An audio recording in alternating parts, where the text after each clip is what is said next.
So what's likely to happen? Yeah, it's tough to predict other than what people have been telling Bloomberg News, that it's unlikely that these special resolutions that have been put forth by individual investors will likely be passed. But you never know. It depends on what kind of fireworks perhaps will erupt in Birmingham, England, where the AGM will be held later Friday. But what we're hearing is that these two special resolutions that have been brought forward by investor Ken Loy, that has the backing of the largest single investor in HSBC, that being Ping at 8%. Ping, of course, for more than a year now, has been quite vocal in supporting a push for a bit of a breakup of HSBC. That is spinning off the Asian operations, which provide by far the biggest bulk of revenue as well as earnings.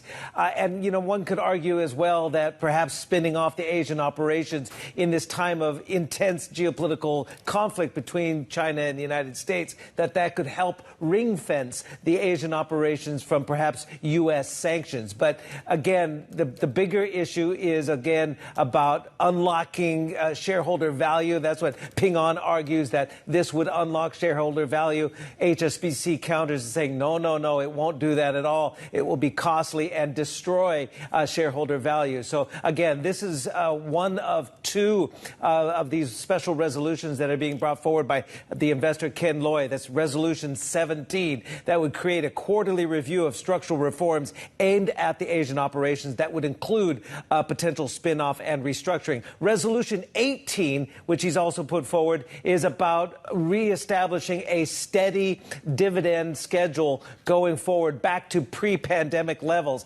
And again, already in the most recent first quarter results, HSBC is resuming its payout ratio of above 50% for this year and next year. So perhaps the results that were better than expected in the first quarter, as well as the dividend news, could help push away or rebuff those efforts to break up. We'll have to see at the AGM today. But what is interesting, and it's Bloomberg Intelligence take on this, whether these resolutions pass or not, this whole episode could unlock kind of a Pandora's box of retail activism by individual investors in Hong Kong. Because if you look at a number of companies listed here, many of them have not returned to pre-pandemic levels of payouts. And many people here in Hong Kong do rely on their stock holdings for income. So it could be an interesting time for retail investors, trying to push for better dividend payout.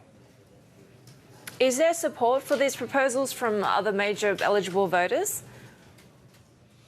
Well, Ping no, but other key institutional investors, from what we understand, are not backing it. They are backing HSBC at this time. I could just look at a couple of key ones. Norway's Sovereign Wealth Fund, they have pledged to back HSBC today, as well as the California Public Employees Retirement System and the State Board of Administration of Florida. They've given their support to HSBC. Other key investors, and we can look at a pie chart of the shareholder makeup of HSBC, with Ping the biggest one at 8%. But you also have BlackRock, you have State Street and others. BlackRock and State Street, though, have declined to comment when asked by Bloomberg News. Institutional Shareholder Services, as well as Glass Lewis and Company, they advise investors on how to vote in these kinds of matters. They have urged HSBC investors to vote against those two particular proposals. We'll see later today in Birmingham.